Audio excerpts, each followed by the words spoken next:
What's going on here?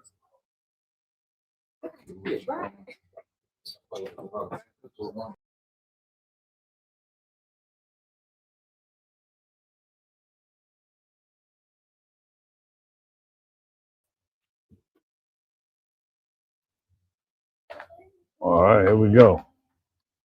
All right, all praises, honor, and glory to the Most High, Shabbat Shalom, to brothers and sisters in house, online.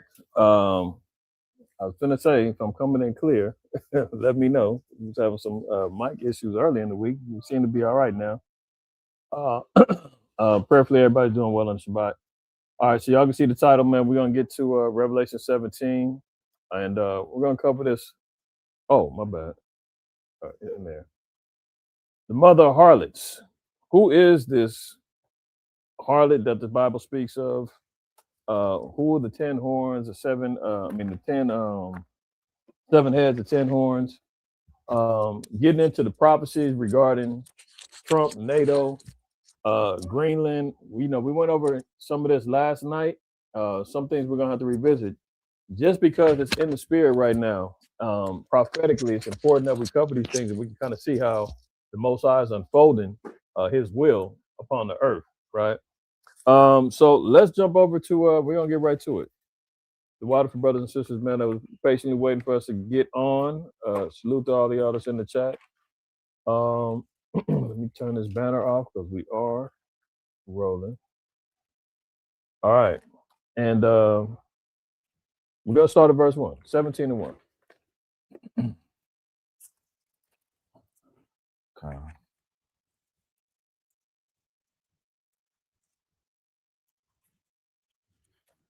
Book of Revelations, chapter 17, verse 1. And there came one of the 7 angels which had 7 vials, and talked with me, saying unto me, Come hither, I will show unto thee the judgment of the great whore that sitteth upon many waters. All right, so what we're going to identify is who is this great whore, why are they being judged, how the Most High is going to judge them, and we can all this, as we collectively kind of see all the things that's been happening prophetically throughout the earth, the involvement with America, Donald Trump, the diplomacy or the so-called diplomacy that's going on within the earth, the kidnapping of sovereign leaders in Venezuela, the raping, pillaging, and murdering indigenous tribes here in the Americas. You're talking about after the earthquake in Haiti in 2010, they went and pillaged that whole thing, man. They're still in destitute over there. The Clintons went over there and bagged up all the money, all the donations that went over there. UNESCO went over there and was raping the women, man, left cholera and all kind of disease over there. I mean, this place has much to be judged for.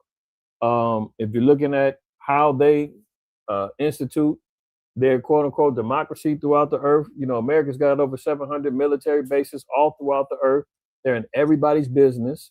They're dictating policy wherever they want, just like now when we see Trump saying, Greenland, we're taking it the hard way, or you can do it the nice way. They're not going to like it, but we're taking it. Turning his back on his allies in NATO. All of these things is like, I always make reference to him, aligning himself up like in the federal investigation, RICO. They let him get away with, the Most High let him get away with a whole lot, but he's not really getting away. It's only compiling the reasons as to why this place need to be judged. Now, see, I'd already gave it up. I mean, y'all already know who the mother harlot is, who this great WHORE is. There's kids in the room. it's this HOE, 304. Who it is? Yeah, old school strawberry. Yeah, she's definitely on the streets on Fig, on everything. But let's see here. Now it says 7 angels, each one had a vial. Right, let's identify what the vials are. Jump over to chapter 16, read verse 1. Revelation chapter 16 and verse 1. And I heard a great voice of the temple saying to the 7 angels, Go your ways and pour out the vials of the wrath of God upon the earth. Right, so each vial is showing the wrath of the Most High. Okay, wraths come in plagues, wraths comes in war, Wrath comes in death. Wrath comes in judgment. These are the things that each angel had. Now, John the Revelator is receiving this vision, and he's getting the vial, and it's showing him the wrath of the Most High, the judgment. He's not having favorable judgment with this place. This particular place is going to receive the wrath of the Most High. Jump over to Job 9:24. Now it says, this same great horde sits upon many waters. And we'll get to that later. But it's one thing that it's sitting upon, and it's sitting upon a area of rulership, sitting upon many waters, meaning they have control. Job 9 and 1. 9:24. 9:24. The old class. Okay. Book of Job, chapter 9, and verse 24. The earth is given into the hands of the wicked. He covereth the faces of the judges thereof. If not, where and who is he? So the earth's been given into the hands of the wicked. So the entire dominion of the earth has been given into a nation, a people, a person, whoever. We're just going to keep it ambiguous. Whoever it is, the Lord said they're going to be wicked. Think about who's running and controlling the earth. Who controls the World Bank? Who's establishing and imposing AI on everybody? Who's controlling the stock market? Who's controlling who has the vastest military throughout the earth? Who's was behind, these particular plagues that had people masked up on 6 feet from each other and quarantining for the last 3 or 4 years, from 2020 all the way up to 2023, 2024, and was blaming other nations. Then you find out, it was lab created. There was other people that was behind this. Now, all their wickedness is being revealed. Who lied about the chosen people of the Lord? And it said he's going to cover the faces of the judges. Now, if you're going to be a judge, then you should have an understanding of law. If we're going to a legal system, law has to be established. So there are true judges who are establishing things via the law of the Most High, which was only given to the children of Israel. But he said these same people are going to cover up the true judges to what? Establish themselves saying they're the judges now. So they did a whole hijacking regarding identity theft. Fraud. They keep talking about fraud and worrying about them damn Somalians. He done committed massive fraud. Not only from identity fraud, he's committed fraud. Where's the $24 billion that Governor Gruesome came up missing, saying it was supposed to be for the homeless, and he still ain't accounted for that yet. Don't even know where that money is. But this is why the Lord said, okay, remember I said, whoever's running the earth, these people are wicked. Whether you like it or not, whether I like it or not, whether you want to have a sympathetic ear for them and, your best friend, it doesn't matter. It's what God said. God said, hey, these people are wicked, I'm telling you. No, some of them are good. No, it can't be everybody. Well, what about the black people ruling over there and Idi Amin and all them in Africa? They're killing. Africa's ran by the French and the British. they don't have no control over their own land. Right. Trump just bombed Nigeria. What are we talking about? The only thing they're controlling is their customs and the ones who aren't Israel, their heathenistic ways over there. Other than that, it is what it is. So if God said whoever's controlling the earth, they're wicked, right? Everybody knows about, the 1%, the elites, the Illuminati. Well, I ain't seen a black person yet represent that. I ain't seen a Hispanic person represent it. Every time you see in the Rothschilds, the Rockefellers, the Bilderbergs, they all look the same to me. And all of them have the same identity, same forefathers. They're hiding behind the birthplaces of their nationality, but the ethnicity is still Edomites. They're still white folks. Whether they're saying they're Russian, German, French, Scandinavian, Italian, they're all the same. Doesn't matter. So don't get caught up in that. But this particular great whore is going to sit on many waters, and the waters is representing the earth and the people, right? They're sitting on top. They're sitting in the throne. They're ruling over all these particular places, right? Now jump back over to Revelation, and let's read verse 17. Jump over to verse 15, just so we can establish that. We're going to go back when we read it, but to establish what the waters were. 17, 15, Slaki. Book of Revelations, chapter 17, and verse 15. And he saith unto me, the waters which thou sawest, where the whore sitteth, are peoples and multitudes and nations and tongues. Right. So the whore is sitting on top of the multitudes of nations, peoples, tongues. Isn't this place called the Great Melting Pot?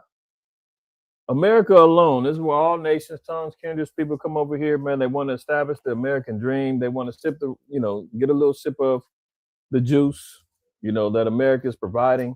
They all want a part of the culture. They all want to be part of America. They want to change their names. They want to, do all them things because why? The whore sits on top of all of them. All right, let's jump back over and let's go over the verse. No, you know what? Give me Revelation 21:9 too.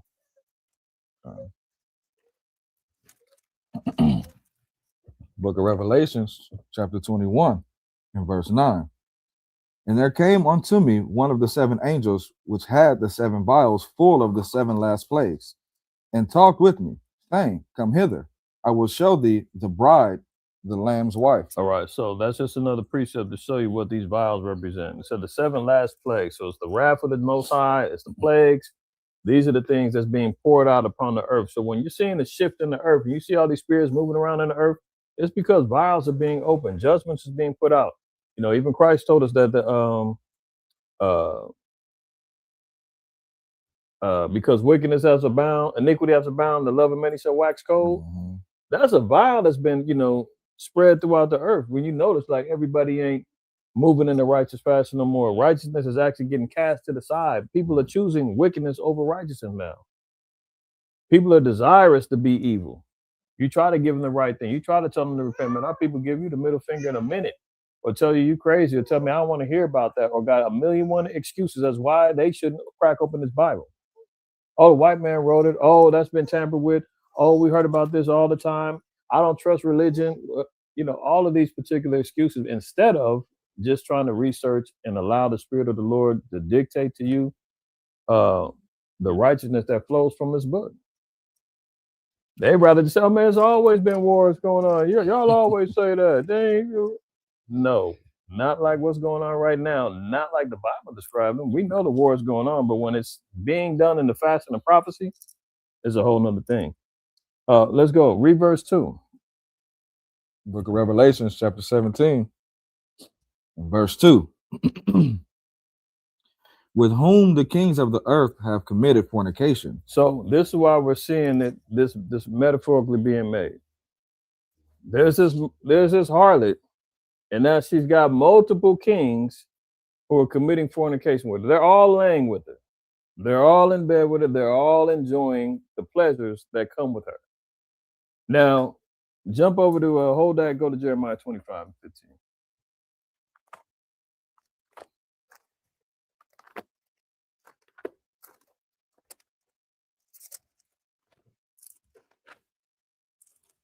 Now, if you see here, and you got to think about it. Now, this is, I done already spoiled it, but if it ain't registering to you and it ain't really clicked in, just think of it like this. Okay, so there's a woman that's being used as a metaphor that's sitting upon kindreds, nations, peoples, tongues, and this same woman is interacting with many kings that are committing fornication with her.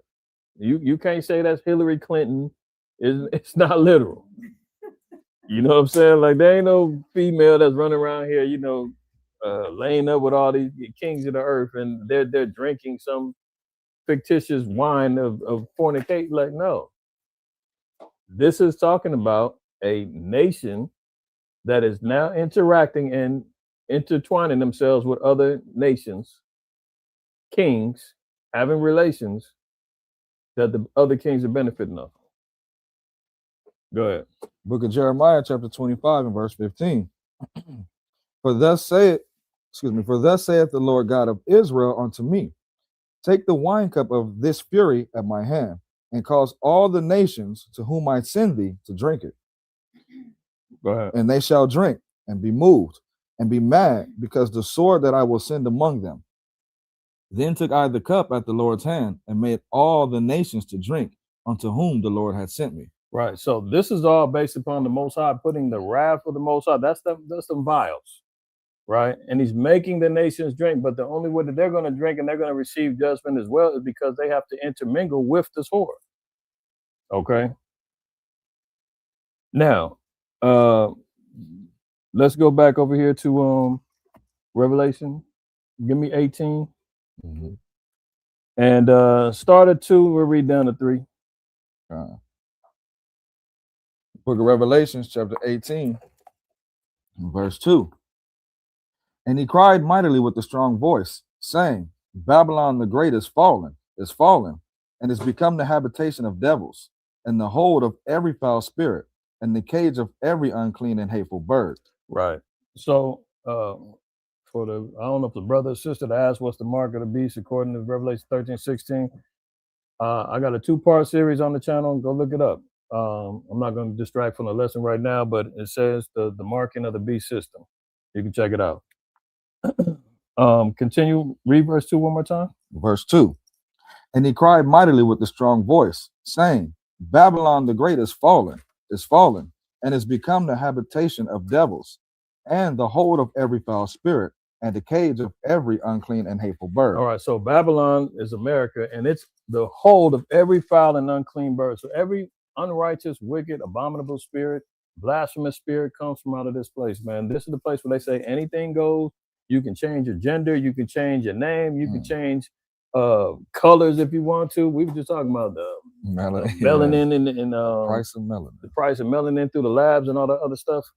The fake foods, you name it, it's all here. The intermingling, the intermarriages, all of the diplomacies that they put out there, the oppressing of nations, the colonization that they've done with within the Americas to establish themselves and saying that they're the founders and all this other stuff. Like, this is all ridiculous. That's why it says a habitation of devils. The devil is a deceiver and a liar. So if this is their habitation, this is their dwelling place, just off of the foundation of them saying that they're the founding fathers and they found this place, that's a habitation of a devil or a habitation of a liar. You didn't discover this place. You're not a, quote, founding father of every unclean and hateful bird. This place allows the fornication, the pornography, you name it, whatever you want, it goes. The promotion of drug. We were just talking about it coming into class.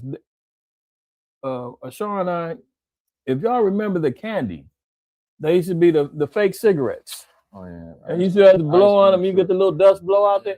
I mean, this is the only place that would start conditioning the kids to start imagining you smoking cigarettes as a youth.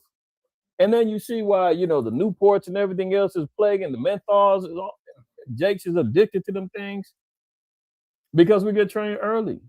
Big league chew with the dang gum, where they have you thinking you eating, tobacco and all that. I mean, that's unclean and hateful. Where they promote all of these unclean foods and meats. Bill Gates telling you, with the GMOs and the poop water, and this place got to go. Every unclean and hateful bird can be found here. That's why if you desire it, people want to come here. And they're flooding over here. They're leaving their other nations, the Middle East and all that. They don't want to be under Sharia law. They don't want to be under. They said, man, I'm out of here. I'm going to America. You're dealing with poverty over there in West Africa, Nigeria, Somalia, whatever. I'm out of here. I can go scam and get it good over there in America. Everybody wants to come here. Read verse 3. Verse 3. For all nations have drunk of the wine of the wrath of her fornication, and the kings of the earth have committed fornication with her. Right. So all the kings of the earth are in bed with America, right? So they have an allegiance right now that's known as Nato, the North Atlantic Treaty Organization, that's in jeopardy right now. They've got dealings with the EU. They got dealings with Moab and Ammon over there with the Chinese, the Japanese, North and South Korea. They're in bed with everybody.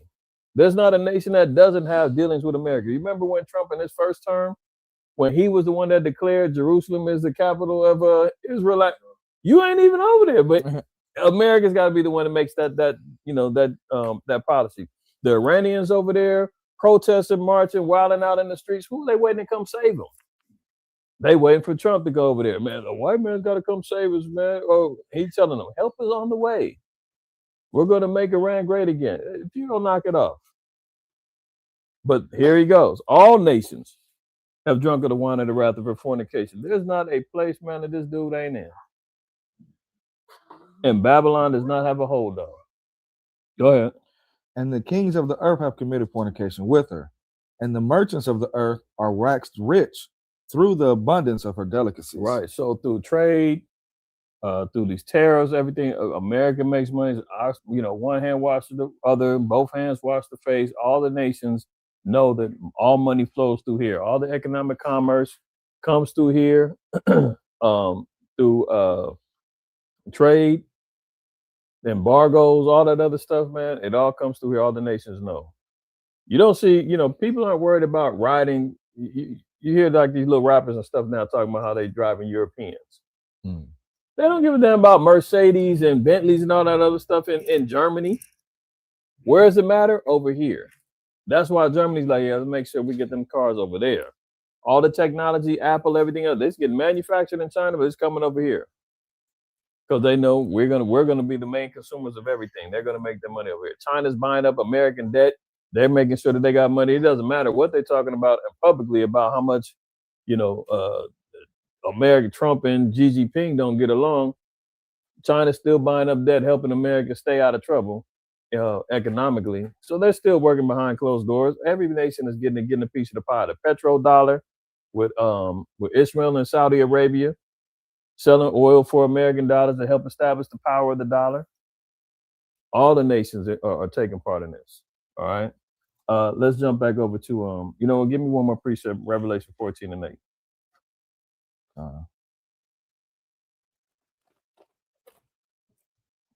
Book of Revelation, chapter 14, and verse 8. And there followed another angel, saying, Babylon is fallen, that great city, because she made all nations drink of the wine of the wrath of her fornication. Right. So because of the fornication that is committed, now fornication is a highly offendable sin according to the scriptures, right? You can commit adultery, you can get put to death. It's punishable by death. That's why Babylon's ultimate judgment is death, is destruction. There's not going to be some carrying on and then making America great again. An extension of his kingdom. That's what he's trying to do. Getting his Golden Globe, he wants to get that up. Golden Dome, Golden Globe, Golden Dome. He's trying to get up to defend the place. He's trying to establish the Monroe or the Don Road Doctrine so he can get control of the Western Hemisphere. All the stuff he's trying to extend his power and thinking he's going to have a continuation of this place. That's not happening. This thing has a determinate end, right? And the scriptures even tell us that in Revelation 12. It says that he knows that he had but a short time.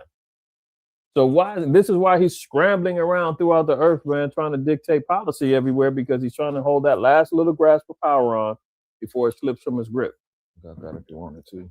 You got that, Revelation 12? 12. Yeah, go ahead and read that. Book of Revelation, chapter 12, and verse 12. Therefore rejoice, ye heavens, and ye that dwell in them. Woe to the inhabitants of the earth and of the sea, for the devil is come down to you, having great wrath, because he knoweth that he hath but a short time. He knows his time is short. So because of that, he's running rampant throughout the earth, trying to hold on to his power base and his influence in the earth. All right, let's jump back over to Revelation 17, read verse 3. Book of Revelation, chapter 17, and verse 3. So he carried me away in the spirit into the wilderness, and I saw a woman sit upon a scarlet-colored beast, full of names of blasphemy, having 7 heads and 10 horns. So now it said John was carried away in the spirit into the wilderness. Give me Ezekiel 11 and 24.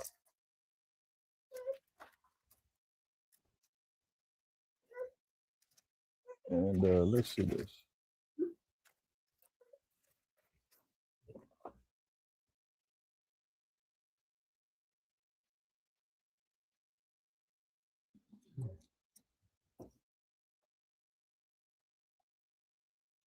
When you got it, go ahead. The book of Ezekiel, chapter 11, and verse 24. Afterwards, the Spirit took me up and brought me in a vision by the Spirit of God into Chaldea, to them of the captivity. So the vision that I had seen went up from me. So what that precept is helping us understand is that him being taken up into the wilderness, and through the Spirit, he's receiving a revealing or understanding, right? Read that one more time from the top. Verse 24. Afterwards, the Spirit took me up and brought me in a vision by the Spirit of God into Chaldea. All right. So this is how Ezekiel, we see how the Most High communicates with his prophets. He receives him, they receive it through the Spirit in vision. So this is why John was receiving a revelation or a revealing. So this is more of what he's getting. So he got the vial from the angel. The angel told him, look, I'm about to tell you what's going on. One of the plagues is going to be released on this harlot. Now he's giving him all the descriptive things. He's seeing all these things as a vision. Okay. Now jump back over to 17 and 3 one more time. Book of Revelation, chapter 17, and verse 3. So he carried me away in the spirit into the wilderness, and I saw a woman sit upon scarlet-colored beasts, full of names of blasphemy, having 7 heads and 10 horns. All right. So the scarlet-colored beast, there's a reason why it's being described by color. Right? Somebody help me out. I don't want to state the obvious. Y'all know. Don't say it all at once. Why is it scarlet? What other nation was described when they were born? Okay. Genesis 25:25. Y'all can write it down. Everybody should know that one, right? Mm-hmm. Because that's why it's so important to recognize why the Most High described Esau at birth. That was going to be a marker for future prophecies and revelation for us to know why is it a scarlet colored beast? Why is this the only baby that got described coming out the womb? Everybody else is normal. Why is this one got to be marked? Very similar in the spirit, talking about Cain. That's a whole nother thing.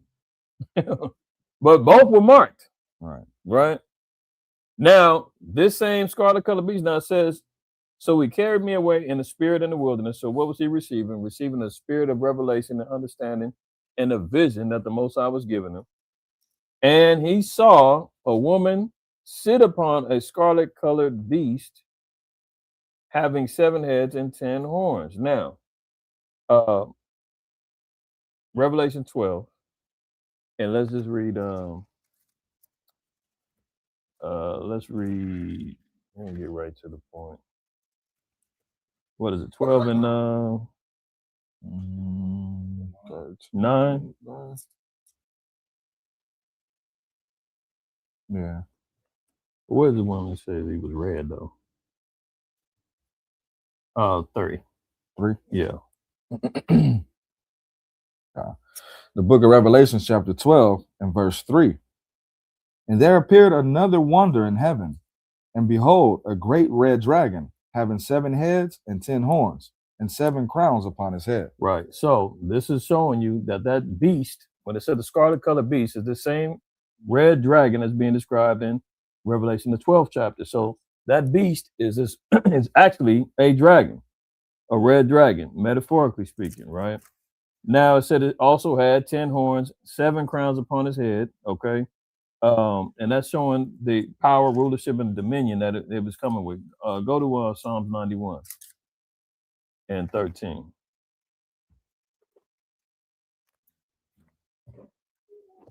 And we'll get more descriptions on that in a minute, but let me see if I can get a quick precept on that one. The book of Psalms. Hold on. Okay. That's the one I want.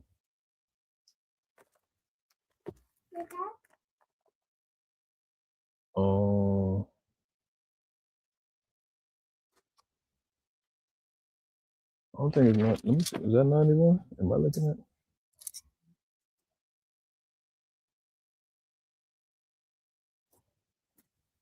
No, that's not the one I want for the horns. That's another one. Let me see this one, Ezekiel. That one, Ezekiel.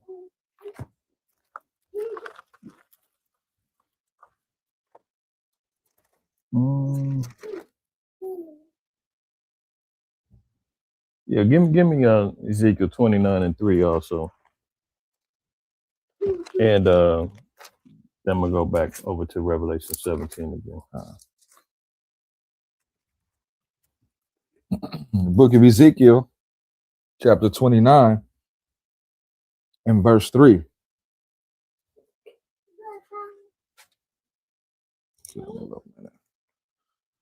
Verse 3. Speak and say, thus saith the Lord God, behold, I am against thee, Pharaoh king of Egypt, the great dragon that lieth in the midst of his rivers, which has said, my river is mine own, and I have made it for myself. So we see how the Most High uses zoomorphism, as they call it, when animals or creatures are being used in representations of humans, right? So we see that Pharaoh was called a dragon. So even when we go back over here to Revelation, and it said that this great red dragon, it's metaphorical in nature, but in the spirit, it's backed by Satan. So there's a nation, there's a people, there's a system, there's a conglomerate of red people that are established via 10 crowns and 7 heads, showing their rulership and their dominion, right? Mhm. Now, back to Revelation chapter 12, read verse 9. Book of Revelations, chapter 12, and verse 9. And the great dragon was cast out, that old serpent called the devil and Satan, which deceiveth the whole world. So his objective, Satan, is to deceive the whole world. So now this particular spirit of deception is going to be throughout the earth. This is why Christ told us, and ye shall know the truth, and the truth shall make you free, because we're living in a world of deceit. Everything is based upon trickery, sleight of hand, disinformation, false information, AI playing tricks on you. Brother just had a damn Kim Jong-un crip walking on Instagram. I mean, it's wild. But this is the objective: to utilize the technology and the wonders to have the nations in subjection and to have them be deceived to do his will. But this is all being powered by Satan, but he also has workers. Continue reading. And Satan was deceived the whole world. He was cast out into the earth, and his angels were cast out with him. So the representation of Satan, he's got agents that he uses to deceive the whole world. He's got players and actors, as they call them, to manipulate and do his will, right? And they're founding this particular beast system, funneled and powered by Satan. All right, you can write down Revelation 13 and verse 2, and it tells you that Satan, through the power of the dragon, gave power to one of the beasts. That's Daniel 7. We got a lesson about Daniel, the 7th chapter as well.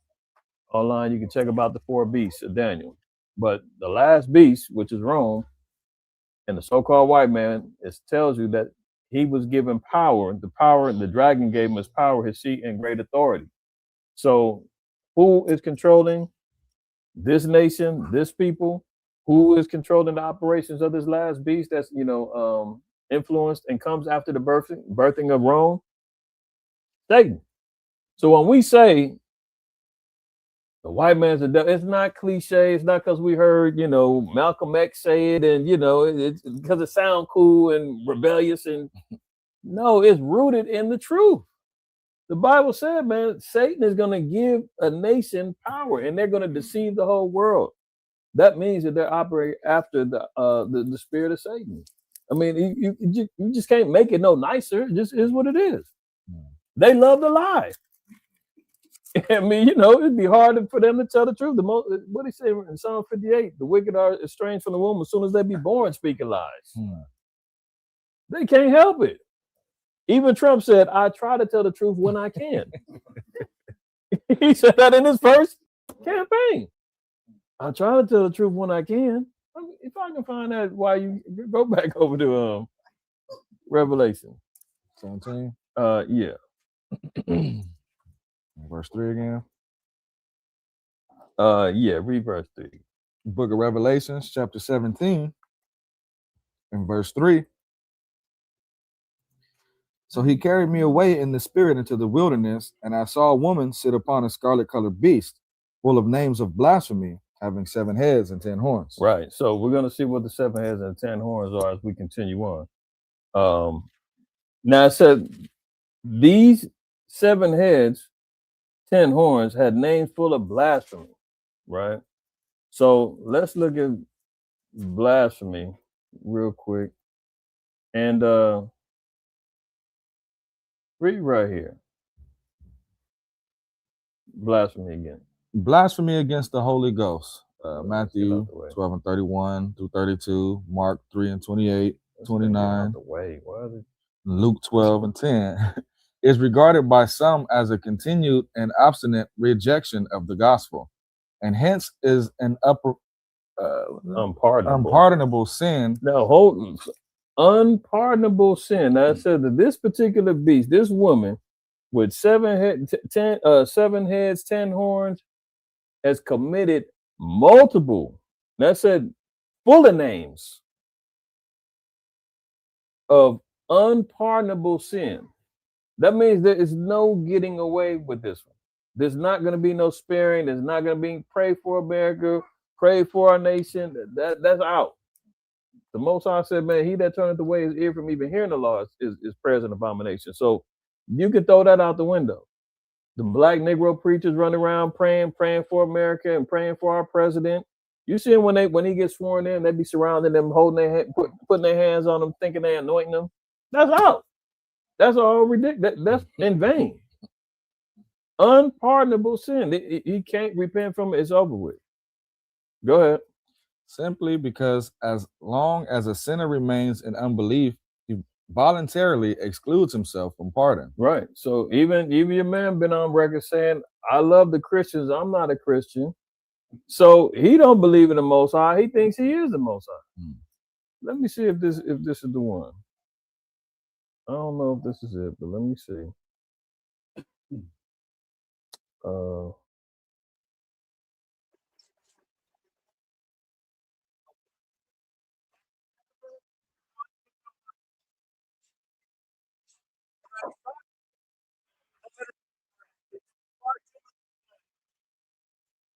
this is his first campaign. He's parading himself. I'm an outsider. I'm not a politician.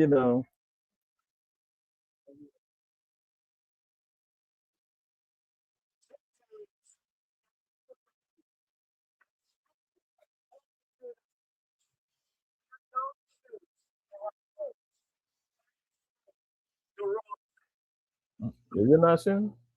I think you should stop sharing. All right, I'm not sharing.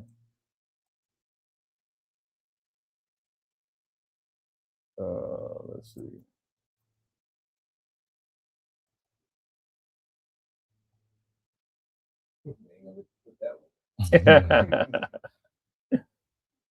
Yeah, let me get him back up.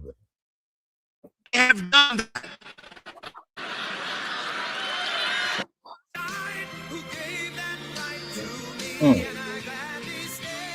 Oh, I've worked in business. Yeah, let me throw that up there just in case. Take it down Back quick. it up. All right, fair use. It's for commentary, criticism, research, scholarship. We don't own the rights to this. It's being utilized under fair use. All right. Business, created a great company, created lots of jobs, rebuilding neighborhoods. That's what I've done all of my adult life. I've never wanted to learn the language of the insiders, and I've never been politically correct. It takes far too much time. Right there. Let me see this one. Here you go. Let me see. Do you? Classic EV myth. Charging takes forever. If I can't find it, I'm gonna just move on.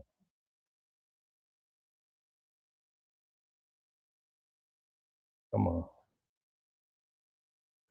Please. Mr. President, after 3.5 years, do you regret it all the lying you've done to the American people? On All the what? everything. All the lying, all the dishonesties. That who has done? You have done. Tens of thousands. Go ahead, please. Please. Go ahead. I wanted to ask about the payroll tax. Cut. Well, clearly he didn't deny the charges that was set against him. He tried to act dumb, What? Anytime somebody repeated, what? Somebody lied? You repeat the question, you already stumped. Like you trying to figure out, well, how can I get around this? He didn't deny that one. But anyway, now it says an unpardonable sin, right? It says now, if a sinner remains in unbelief, he voluntarily excludes himself from pardon.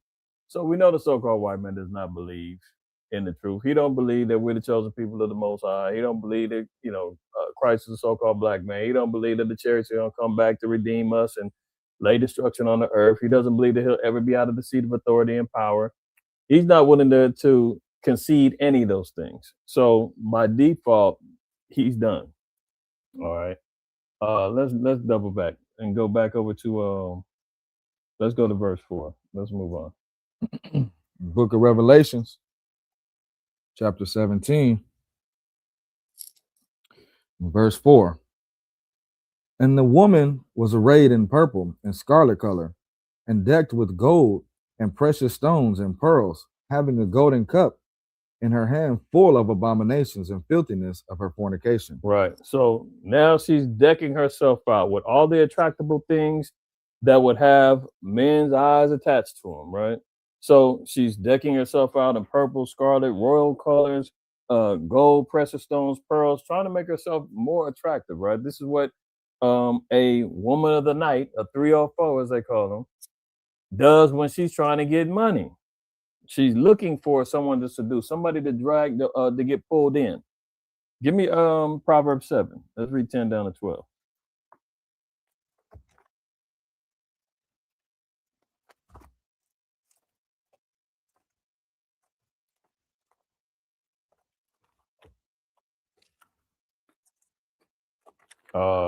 Call yeah, this is live. This is 17. Mhm. Book of Proverbs, chapter 7, and verse 10. And behold, there met with him a woman with the attire of an harlot. So we know that even a harlot has her own attire. You have a wedding attire, you got warlike apparel, you got an attire of a harlot. There's particular dress codes that are identified by the Bible, right? So what would a harlot be wearing? She's going to wear something that's more revealing, more seductive, going to have something on that's going to identify her that she ain't the normal working class lady. She's a woman of the night, as they would call it. Go ahead. There met him a woman with the attire of an harlot and subtle of heart. Subtle of heart, that's important too, because what does that mean? Subtle, crafty in her mind. She's thinking about how she's going to seduce. How can I game them? How can I? A lot of these sisters out here now is moving just like that. They may not be on Fig. They may not be prostituting themselves on, but they're on the internet prostituting themselves. If they ain't doing that, they living their days saying, I only need a man. If they ain't got 6 figures, I don't want them. Why? Because they're saying money makes the difference. What's that brother passed away that was getting on it? Kevin Samuels. He would always cut them like, what do you bring to the table? Well, look at me. And he'd be like, yeah, so, the average, like the ratio to men and women is like 3 to 1 in the earth. It might be worse than that. He's like, what makes you different than anybody? What do you bring to the table? Well, I'm educated. I do that. I look good. I cook.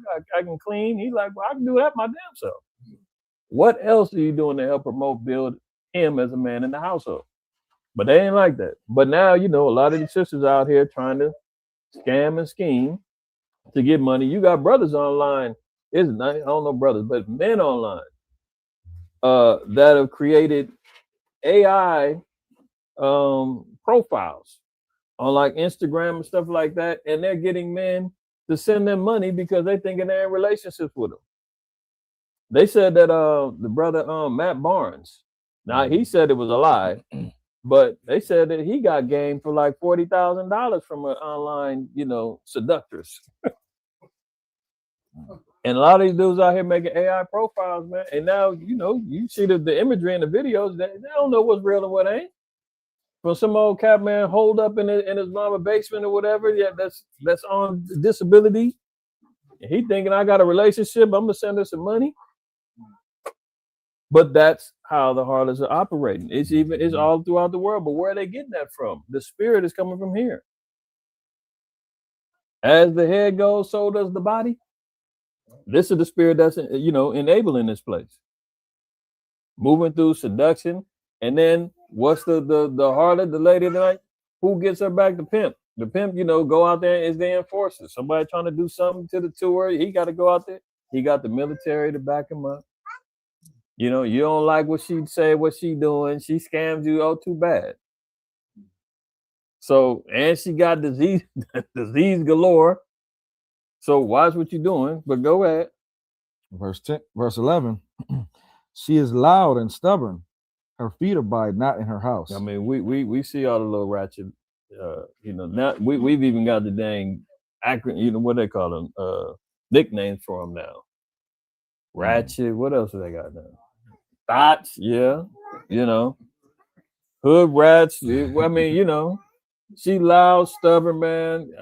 They out in the streets, man, with the bonnets on and they ashy ankles hanging out on these streets, talking crazy, smelling like weed and open can tuna.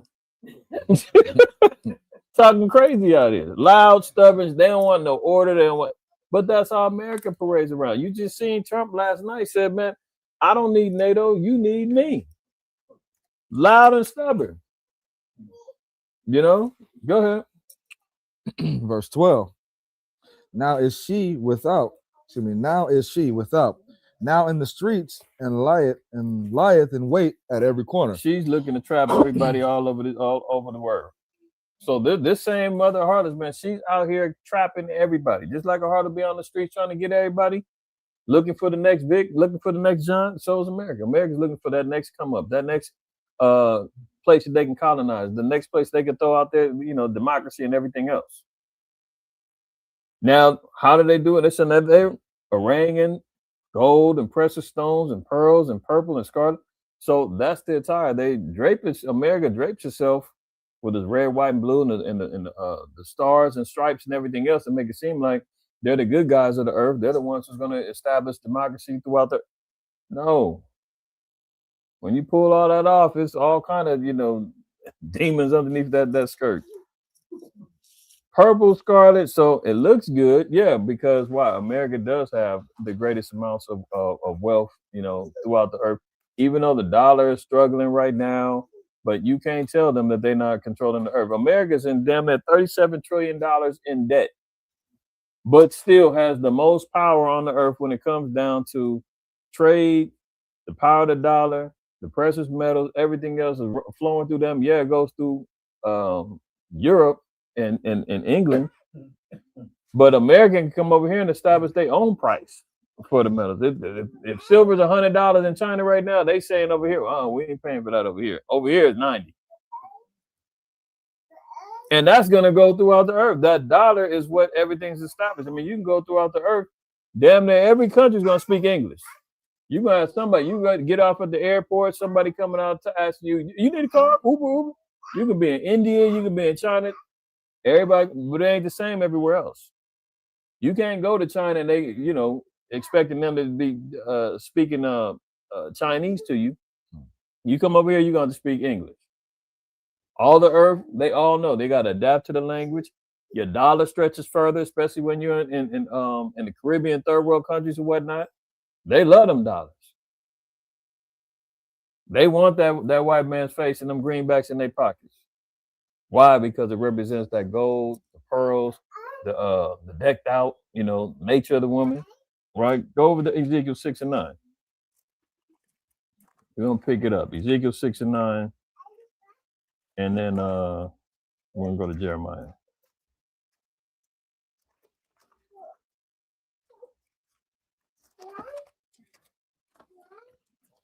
Book of Ezekiel, chapter 6 and verse 9. And they that escape of you shall remember me among the nations, whither they shall be carried captives, because I am broken with their whorish heart, which have departed from me, and with their eyes which go a-whoring after their idols. Right. So this is, those in the remnant of Israel that are able to escape the seduction of this woman. But he said that our people have had whorish hearts, man. We've given ourselves over to all different kind of doctrines, all these religious denominations. We've given ourselves over to the nations, with relationships and things of that nature. So, the Most High is saying, look, and they that escape of you shall remember me among the nations, whither they shall be carried captive. So it's explaining and talking about the diaspora and the scattering of our people. The Lord said he's broken because of our whorish heart, meaning how we spread ourselves out in our minds now have been delving into everything but righteousness. which have departed from me. Go ahead. and with their eyes which go whoring after their idols, and they shall loathe themselves for the evils which they have committed in all their abominations. Right, because what comes along with the horse mind is idolatry. America establishes itself in pure idolatry all day long. They have a show called American Idol. Mhm. So that shows you the principles that they stand on.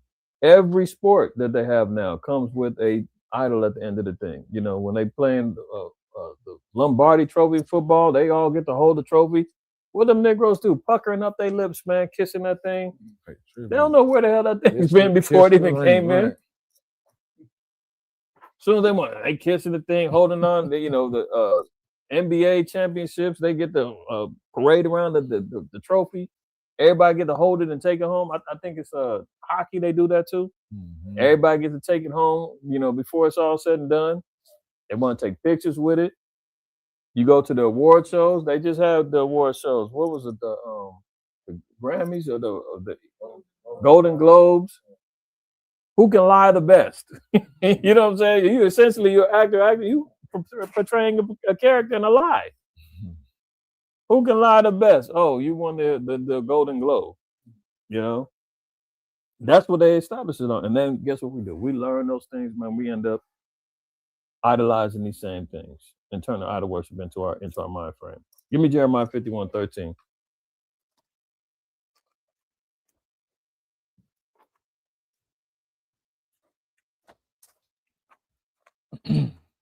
Okay. Book of Jeremiah, chapter 51, and verse 13. O thou that dwellest upon many waters, abundant in treasures, thine end is come, and the measure of thy covetousness. Right. So this is talking about Babylon. Babylon is still also synonymous with this harlot, right? That said that thou that dwellest upon many waters. So we read that in Revelation 17:1. Abundant in treasures, yeah, because America has access to vast wealth. You know, they got. Remember, Trump said he was going to open up Fort Knox and do an audit. Talking about they was hiding gold and money up in there. He ain't did that.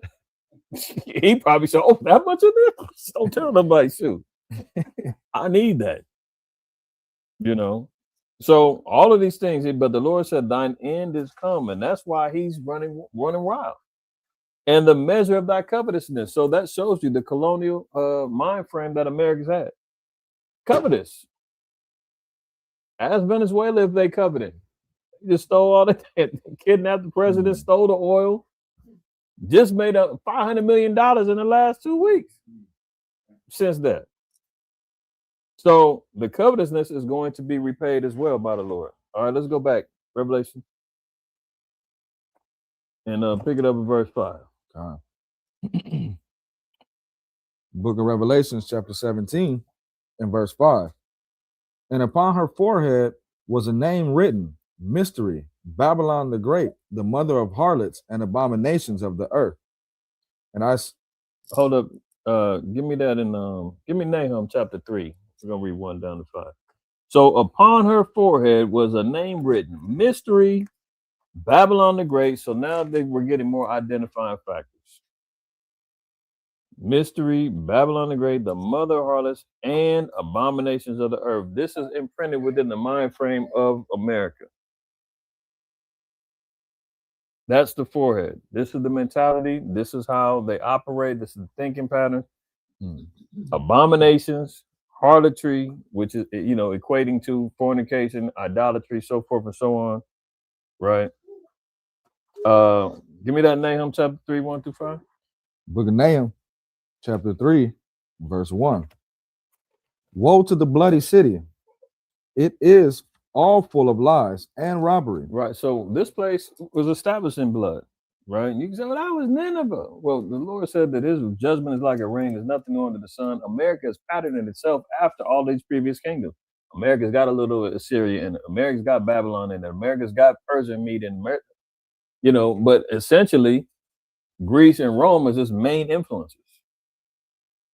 Babylon as well. We see just through the customs that they do. The folly days, those things all come after the ways of Babylon, right?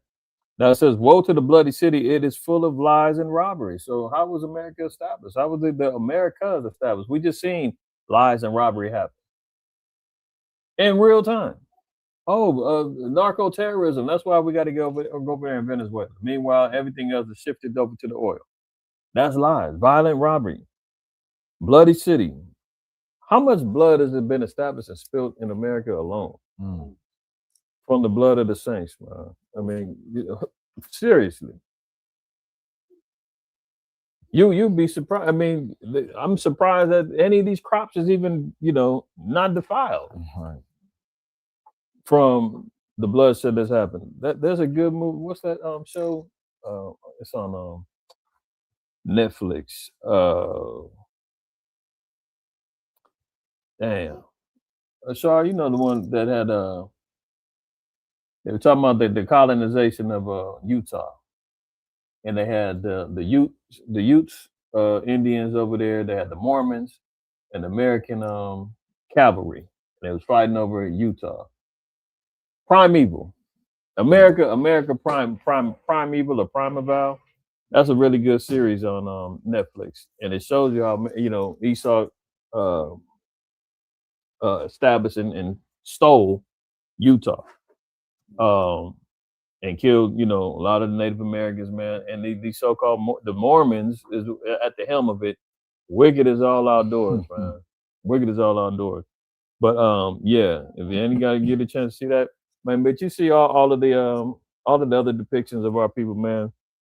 Battle Little Bighorn, General Custard and all that. I mean, they didn't kill so many of our people. It's not even funny. Just the slave trade alone. It's the Caribbeans, all the nations, throughout the earth, man. Everybody got a testimony they can say, man, that they've suffered oppression and death at the hands of America or the so-called white man, period. Even his own. For sure. You know what I'm saying? He don't discriminate. He kill his own people. He don't care. China got a testimony. Vietnam got a testimony. Cambodia. I mean, all of them. Ishmael, the Middle East, they all can say, yeah, he got us too. Yeah, we got history with him. Africa, yeah, he got us. So, woe to the bloody city, full of lies, robbery, the prey departeth not. Go ahead. The noise of a whip. We've heard that plenty of times, man. I mean, the famous scene from Roots. What's your name? Toby. Ah, Kunta. Wow. Eventually, Toby. From the stories of Rosewood to Tulsa, Oklahoma, Black Wall Street. I mean, what's the other one? Lake Lanier. Yeah, Lake Lanier. All of them, testimonies, man. The noise of the whip. Go ahead. And the noise of the rattling of the wheels. Right, that's the armies. Go ahead. And of the pressing horses, and of the jumping chariots. Right, so that's the tanks. That's the the prancing chariots. That's the Humvees. That's the planes. The helicopters. The Gatling guns, everything that he's established to remain in power, he put them all out. Go ahead. The horseman lifteth up both the bright sword and the glittering spear, and there is a multitude of slain, and the great number of carcasses, and there is none end of those corpses. They stumble upon their corpses. So he's killed so many people. It's not even funny, man. I mean, not even just on the human side. I mean, y'all have seen those images of the buffalo with the hides and the bones stacked up, damn near 2 and 3 stories from him slaughtering and killing out the buffalo through the hide trade and just cutting off the resources of the Native Americans. Let alone you talking about, what they said that one of the largest public lynchings was when Lincoln lynched. I think it was 20-something Native Americans publicly. Now, this is the stuff that he's doing. The number of corpses, man. People are stumbling over the dead bodies over here. If they was all laid out, I mean, they would be like that. Go ahead. Verse 4. Because of the multitude of the whoredoms of the well-favored harlot. See that? This is how we know who he's talking about. The whoredoms of the well-favored harlot. Because at the same time, even though America's got all these evils behind it, it's still getting favor. The nation still would desire to work with it. The president of Turkey said like 2 years ago, he said, everybody hates America, but we got to deal with them. Otherwise, you're getting shut down. Go ahead. The mistress of witchcrafts that selleth nations through her whoredoms and families through her You witchcrafts. see that? So they definitely done sold our people.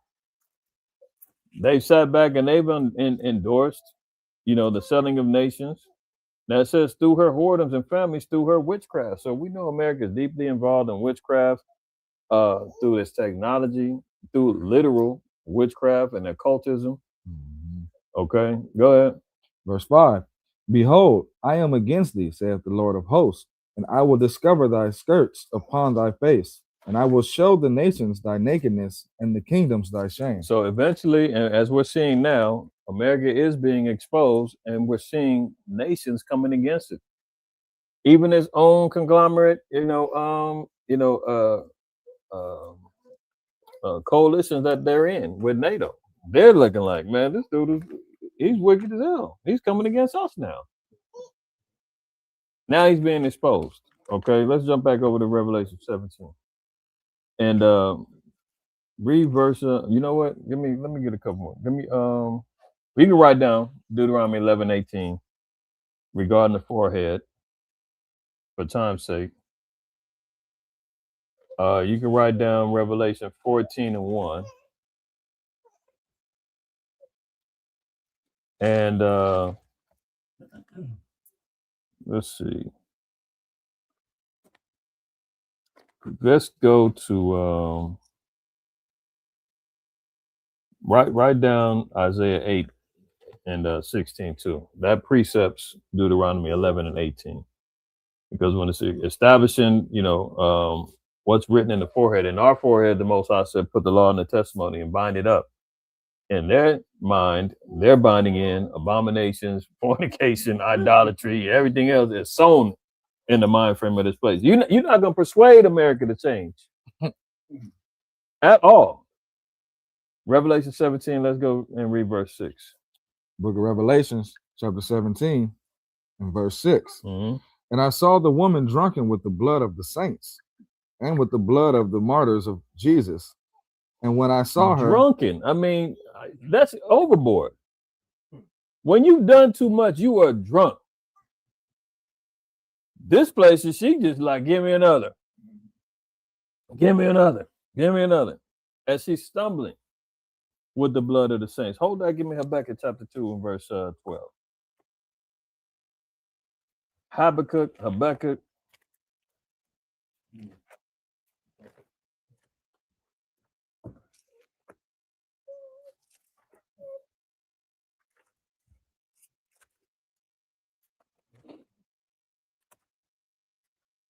When you got it, go ahead. Book of Habakkuk, chapter 2, verse 12.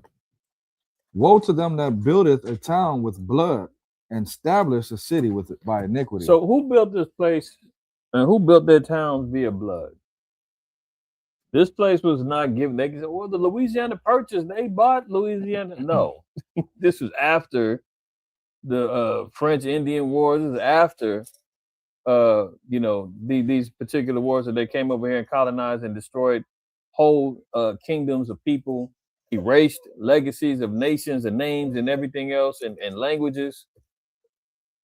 That's the blood of the saints that's been killed over here. And the Lord said, whoa, many destructions gonna happen to them for everything that they've committed here. Give me Jeremiah 22. It said, man, this place has gone well beyond. I mean, if you got the breathalyzer and if 0.8 is drunk, he's at 0.800 when it comes down to intoxication. The manner of blood. I mean, you talk about bloodlust.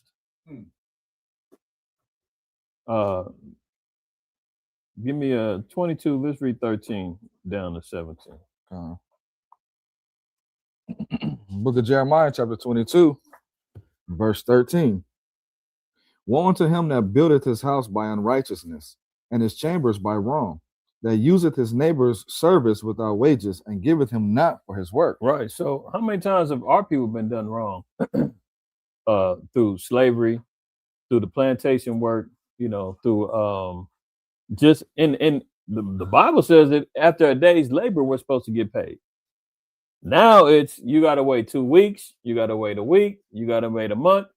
I'll get back to you when as soon as I can. And even then, he's getting his money before you get yours. Right. You don't even know what you're getting.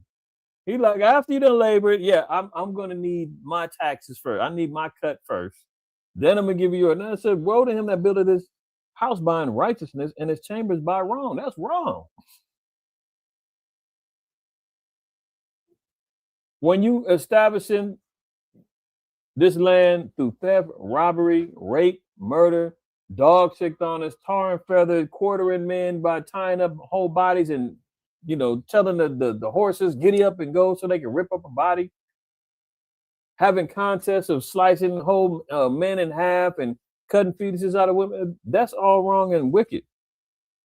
And now they go transform these lands in Jamaica, in Mazatlan, in Acapulco, in Cancun, and go setting up the Hilton and all these other damn hotels to make more money after you done stole the land. Oh, it's a resort now. Now it's a paradise. Aren't you happy I did it? Montego Bay and everywhere. Man, come on. The Lord said they take their neighbor's service without wages and give him not for his work. Built on the backs of slaves, man. They still are profiteering off of tourism for old slave houses down south. Mm-hmm. You can still go on these little tours. I mean, he wanted to make Gaza City a resort. Yeah. I forgot what they call it. They call it Project something. But yeah, he definitely trying to take Gaza and turn it into a dang new Vegas paradise. Amusement park. Right. You know? All that hell. Right. As much as he talking about immigration and all that, he had damn migrants working for him, building up Trump Towers and that casino he got over there in Jersey. But he ain't gonna talk about that. So that's all I want from that. We ain't got to read no more. We got a lot to cover, and I'm being long-winded. We already went through a lot. I want to try to make sure we get through it. God. So that's all I want on that one, right? So it says, read verse 6 again. Verse 6. And I saw the woman drunken with the blood of the saints and with the blood of the martyrs of Yahushua. So the saints, again, that's the children of Israel, if you don't know. Psalms 148, verse 14, you can write that one down. Psalms 50 and 5, you can write that down. It tells you that the saints are the children of Israel. And the blood of the martyrs of Yahushua. So we're even talking about those who are going to be, in the future, killed for the testimony of Christ. Because this harlot, she's not going to stand for anything righteous. You can see already now through his law and policies that he's put in place that you will not, and they don't want us to be able to speak the truth. We talked about NSPM 7 and them saying, look, if you're speaking anti-American, anti-Christian, and if you have extreme views on race, anything else, they're flagging you. They're on you. They're on us. They're monitoring and they're creating these community guidelines, watching what you're saying online, all this other stuff. They got these little fake watchdog communities like the SPLC and all of them saying, oh, yeah, the Black Hebrew Israelites, those guys are a hate group. And we got to watch them. They're a cult. Meanwhile, what's the guy? SPLC, man, back in, I remember bringing this out back when we was at TN. It was probably about 2015. He got busted for discrimination in his own offices and sexually harassing women. The head of the SPLC. Remember they have that hotline for hate? Yeah. What was that? Dial 211 or something like that. Exactly. Yeah. Report hate. I mean, they out there, man. They telling everybody you see something, say something. Yeah. That's how they trained everybody when they had COVID jumping off. They was like, man, if you see your neighbors, they got a party going on, call us.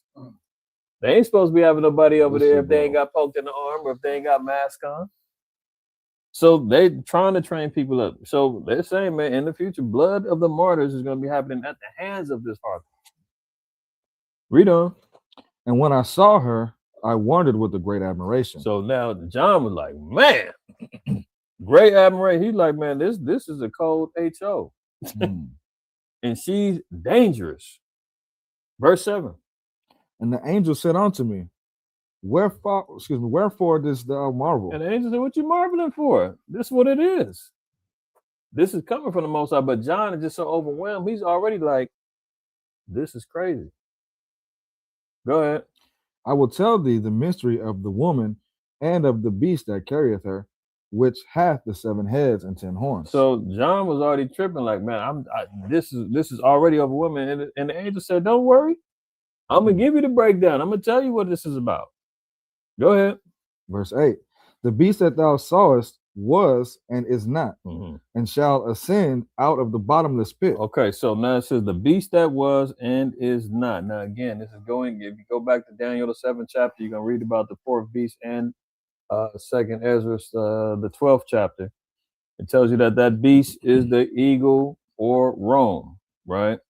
Now it says that the beast that thou sawest was and is not, meaning it was at one point a power, and then it fell from power at one particular point in time. You know, if you read into Revelation, the 13th chapter, it gives you more understanding about the rise and the fall of the beast and the resurrection of the beast that came back. So we're talking about when Rome fell in around the 4th century, 493 or so AD. It fell. It was down for 1,000 years, and then it came back around the 14th, 15th century, and around 1453. It came back. That 1,000 years is known as the Dark Ages. That's when black nobility came up. Our people was being more recognized for our contributions and our foothold in Europe. The rise of the Moors after like 711 AD, the Moors came up. You're seeing the presence of black people. You know, I've done a number of different presentations and visual aids and showing about the Dark Ages and whatnot. So when it says that beast that thou sawest was and is not, it's talking about Rome. It says that it was and that is not, and it shall ascend out of the bottomless pit. So then it's going to come up again out of the bottomless pit. The bottomless pit is talking about Europe. Give me 2nd Ezra 5 and verse 24. So that bottomless pit. And why was it called a bottomless pit? Because at the time it was like an endless pit. You know, if you talk about a bottomless, it's something that had no thought of having an end or seeing the end of his rulership. So it was destitute of resources. At the fall of Western Rome, the economics was all shot. The army was disbanded and destroyed. They didn't have the money to pay the army. They got invaded by the barbarians. So it was just a complete constant avalanche of falling for Rome and Europe. And they had nothing to represent it anymore as far as decadence and rulership and dominion anymore. So that's why it's declared as a bottomless pit, but it was a particular area. Read that 2nd Ezra 5 and 24. Verse 24. And of all lands of the whole world, thou hast chosen thee one pit, and of all the flowers thereof, one lily. So it's not talking about a literal black hole, but it's talking about a landmass. So when the Most High said that thou hast chosen thee one pit, it's talking about Jerusalem. That was the chosen place for our people. That's the pit. Now it says the bottomless pit is talking about a landmass. So Europe was a stronghold where Rome was ruling, and they had an extensive rulership. They had Eastern and Western Rome. Let me see if I can find a quick little visual.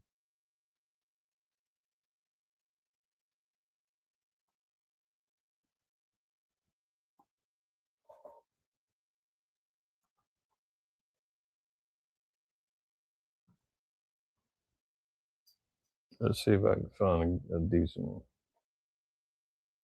Well, that one looked pretty decent. They got all the older names in it. Some of them. Let's see. So we're talking about, let's see, maybe if I can find a modern one. That's close. Yeah. Rome, Italy, Spain.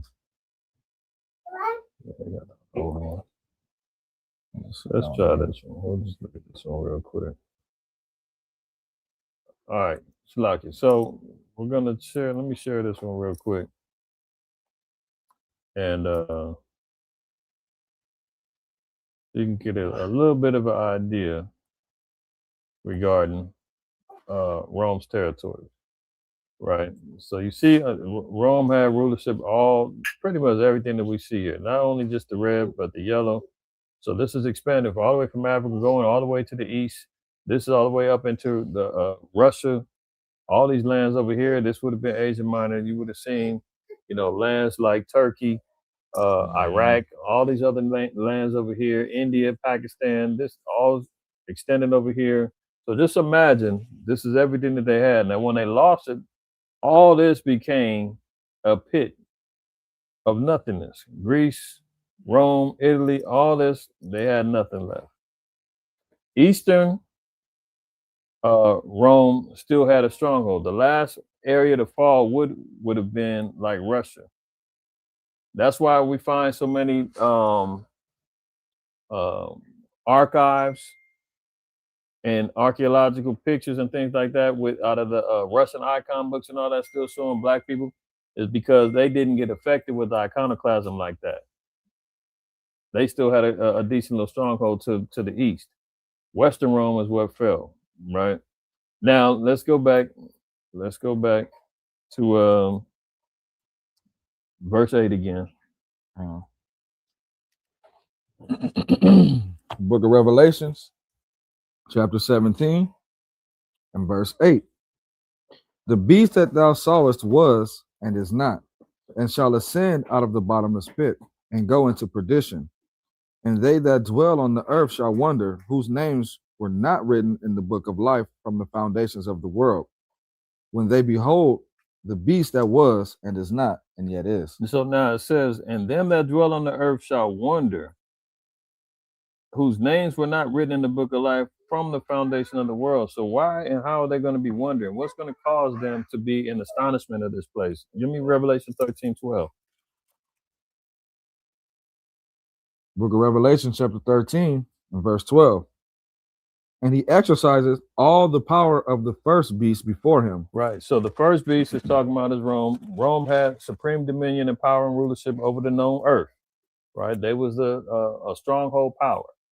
Now it says this particular extension of the beast is going to exercise the same power as the beast before it. So out of the same vein of Rome, America is going to establish the same type of power. So it says, and he exercises all the power of the first beast before him. So from colonization to slavery to you name it, the monetary system, the government, the architecture, America is basing itself right after Rome. Now it says it caused the earth and them that dwell therein to worship. Am I reading the right verse? Mm-hmm. Okay, yeah, go ahead. And he exerciseth all the power of the first beast before him, and causeth the earth and them which dwell therein to worship the first beast, whose deadly wound was healed. So the deadly wound that happened is when the fall of Rome in the Western Empire. And that wound was healed because it came back up in the 14th century during the quote unquote Renaissance period to reestablish their power again. Okay. Continue on. And he doth, and he doth great wonders, so that he maketh fire come down from heaven on the earth in the sight of men. Right. So he made fire come down from heaven, wonders in the earth. We know he's got, the what they call it, fat man and little boy, the Hiroshima Nagasaki bombings, put all the world on notice and had them all wondering. He's got them all in wondering with his technology, weaponry. Me and brothers was just talking about this earlier, about the story with the security guard over there in Venezuela, and his testimony regarding how 20 men went over there, 8 helicopters, 20 men, took out hundreds of them with precision, and they hit them with the sonic weapon, had them bleeding out their nose and vomiting blood, and had them completely stunned and jacked up. All that weaponry technology is all real, man. Esau got all of that stuff. Did he use them on them? Maybe so. I believe he definitely embellished and is using that psyop to scare the rest of the nations that he's got on the hit list, to make them submit before they even get into any conflict. But that story is going around the world. They like, damn, did you hear about what they got? You hear what happened to them people? That's the type of stuff that he's coming with, right? Let's go back to Revelation 17. So it says,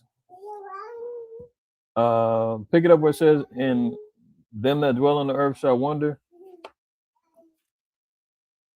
Verse 8. Verse 8.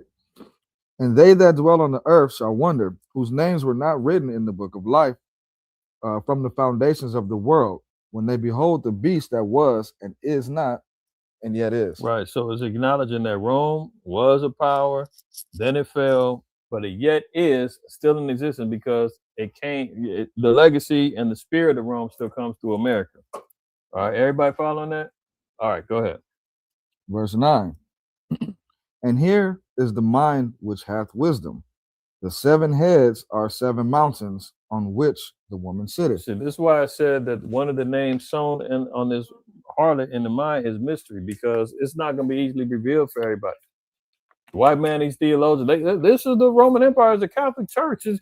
They trying to figure it out. They don't realize what it is because they don't have a mind of wisdom. It hasn't been imparted to them. So they guess it. They're trying to figure it out.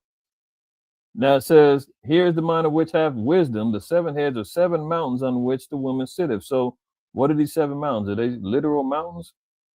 Give me Psalm 72 and 1, and then we're going to get Isaiah 2 and 1. Psalm 72 and 1.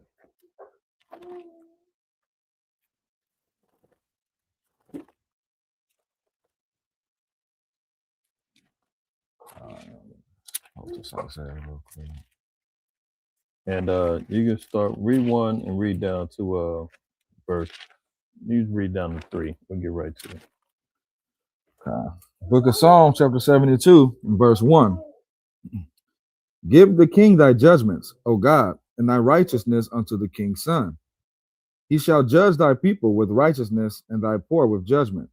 The mountains shall bring peace to the people, and the little hills by righteousness. Right. So the mountains is representing peoples and tribes and nations, right? And so the little hills by righteousness.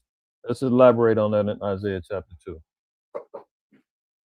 Isaiah 2, and we'll read verse 1. So these are metaphorical similitudes that's being shown to John via this vision.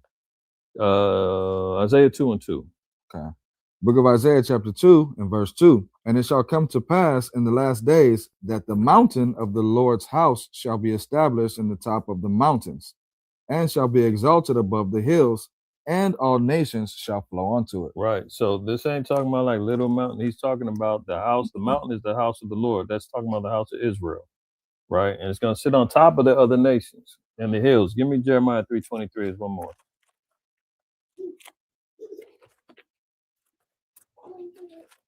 Book of Jeremiah chapter 3 and verse 23. Truly in vain is salvation hoped truly in vain is salvation hoped for from the hills and from the multitude of mountains. Right. So are hills and mountains literally needing salvation for the Most High? No. He's talking about nations and peoples, right? Go ahead.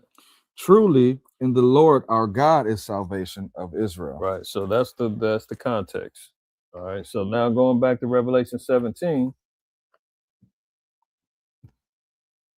and we see verse 9 again. Verse 9. Mm-hmm. And here is the mind which hath wisdom. The 7 heads are 7 mountains on which the woman sitteth. Right. So this is the power base that the woman sits on. These 7 mountains. Right. Now it's going to give more elaboration on it. Verse 10. Verse 10. And there are 7 kings. So these mountains are representing the kingdoms. 7 kings, right? Read. 5 are fallen, and 1 is, and the other is not yet come. Okay, hold on. Let me share my screen. I think I want to get to this.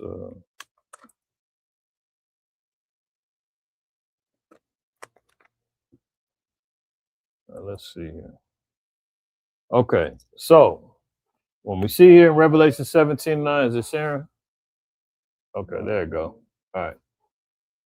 So it says there's 7 kings and 5 are fallen. So the 7 kingdoms that the so-called white man has established his rulership under, beginning under Alexander the Greek or the Greek in 333 BC, was Greece, Rome, Spain, France, Germany, Russia, and Great Britain. Those are the 7 kings, right? That said 5 of them ended up falling. 5 of them lost the power, lost any influence that they had in the earth, any rulership. 5 of them fell out. What are the 5? Greece, France, Spain, Germany, and Russia. Now it says 1 is, meaning 1 still is relevant. Greece, France, Spain, Germany, Russia, they ain't got no influence no more. 1 still is around, even though it fell. Remember, it fell into the bottomless pit and all of that. But it's still here. That's Rome. How is it Rome still existing? Because it carried on through Great Britain and America. So we're going to continue reading.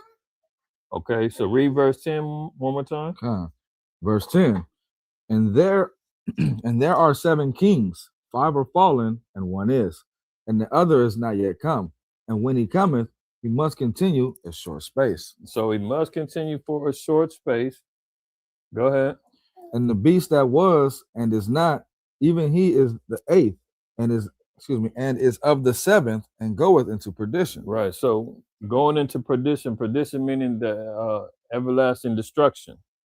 Okay, so it says the beast that was and is not, even he is the 8th. So it's talking about Rome. Now, coming from Rome, we have the establishment of Great Britain. So Great Britain is the 7th, right?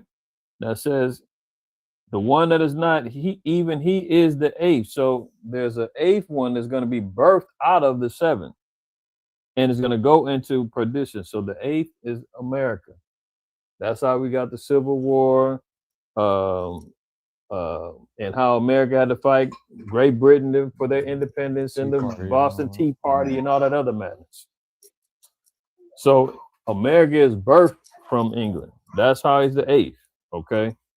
Read verse 12. Verse 12. And the 10 horns which thou sawest are 10 kings, which have received no kingdom as yet, but receive power as kings 1 hour with the beast. Okay, so now the 10 horns also represent what? 10 kings or 10 kingdoms, right? Now it says they haven't received the kingdom as of yet, meaning none of them had complete dominion and rulership as a world power, but they all have influence and power in their own right. So if you see here that this is what they call the EU or the European Economic Community or the EEC. This is all monikers or names that these 10 horns have fallen under. Okay, so this is just a little history off of the European Union website. It got established in 1945 to 59. After World War II is when they created NATO, which is the North Atlantic Treaty Organization. This is a conglomeration of the nation that came together and said that they're going to establish peace on earth in the event that there's a war. They're going to be the ones that kind of intercede for the people that like Marvel and all that. They would be like SHIELD.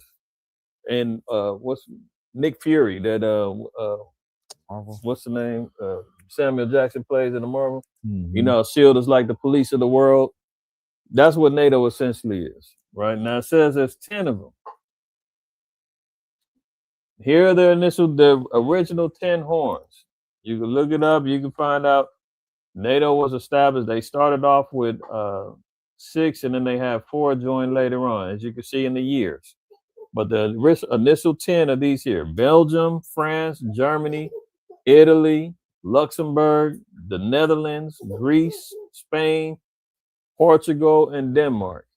Okay. Portugal was the last one that came in after Spain. That created the 10. But this is the initial 10 that they established their rulership and dominion under. Okay. This also is where you see what's known as the 10 common markets. There's one synonymous thing that we keep hearing about is the 10-10. So you got the 10 original EU countries. You've got the 10 common markets that establish the economic base for them. And then you also have, so you can see here the 10 here. This is an archive article from the New York Times to talk about the 10 countries signed a pact to enlarge the common market. This is the establishment of the European Economic Community. This is the article from 1972. But you see that 10 again. Here's one more. Now, within the EU, they have councils. and they have 10 different what they call configurations. All right, I'm gonna play this little video What are the council configurations? and let them explain what are the configurations. Why do they have 10 different configurations? Why are there 10 common markets? Why were 10 original kingdoms? Now, notice it said that the 10 kings which have received no kingdom as of yet, because none of these nations were established as kingdom rulership. None of them had rulership over the whole world, except for Greece, but they were part of the 7 heads. All the rest all have respectable power, but they're not kingdoms. All right, so let's hear about the 10 configurations. What are the council configurations?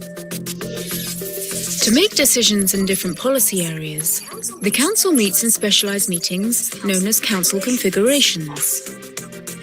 Each configuration is made up of ministers from the member states. It is the ministers who vote on behalf of their national government. Each configuration deals with specific issues. For example, economic and finance ministers meet to discuss financial affairs, and ministers of justice discuss justice issues. In total, the Council of the EU meets in 10 different configurations. There is no hierarchy among council configurations. However, the General Affairs Council and the Foreign Affairs Council have specific roles defined in the EU treaties. Is it playing slow? Meetings of each configuration take place regularly. Some meet every month, Oh, if some it's 3 to 4 dragging when times it's a playing, year, and some on an ad hoc basis. Oh, it's not the playing thing? Oh, okay. Over 150 preparatory bodies prepare the ground for the meetings. Meetings are chaired by the minister from the member state holding the council presidency, with the exception of the Foreign Affairs Council, which is chaired by the High Representative of the Union for Foreign Affairs and Security Policy.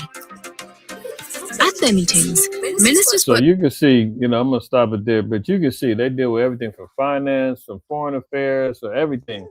And they got 10 different configurations of how they go about their councils and their business. All right. So it's not ironic that all of these things surround the number 10. Let's double back over here to verse where we at 13? Mm-hmm. Okay, go ahead. Did you want 12 again, or do you Yeah, you can read 12 one more time and then go go down. Book of Revelation, chapter 17, verse 12. And the 10 horns which thou sawest are 10 kings, which have received no kingdom as yet, but receive power as kings 1 hour with the beast. Mm-hmm. So all of them had a dispensation of power. They've all been given power by the beast to have a dominion and rulership. That's why they have the European Economic Community or whatnot. And they have power via NATO to enforce their doctrine. Go ahead. These have one mind and shall give their power and strength unto the beast. So they're all dedicated to the beast. They're all dedicated to Satan. They're all dedicated to the beast system that's being established. They're all dedicated in lockstep with it. Go ahead. Verse 14. These shall make war with the Lamb, and the Lamb shall overcome them. For he is the Lord of lords and the King of kings. And they that are with him are called and chosen and faithful. Right. So they're going to try to, come against Yahweh's side, establish Armageddon. Let's jump up real quick. 2 Ezra 13. We'll read 1 down to 5. So the gall of these nations, man, and the so-called white man is going to say they're going to think they can go up against Christ. This is why he's got Space Force. What's he got? Is it Space Force? Trump. Remember Reagan had Star Wars.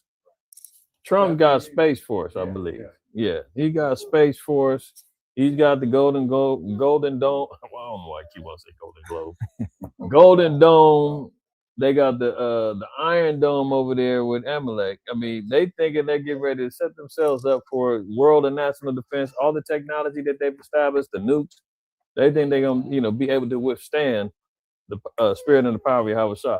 That's out, as we're gonna see. 2 Ezra 13. Read verse 1, and you can just read down to verse 5. Book of 2 Ezra, chapter 13, and verse 1. And it came to pass after 7 days, I dreamed a dream by night. And lo, those arose a wind from the sea, that it moved all the waves thereof.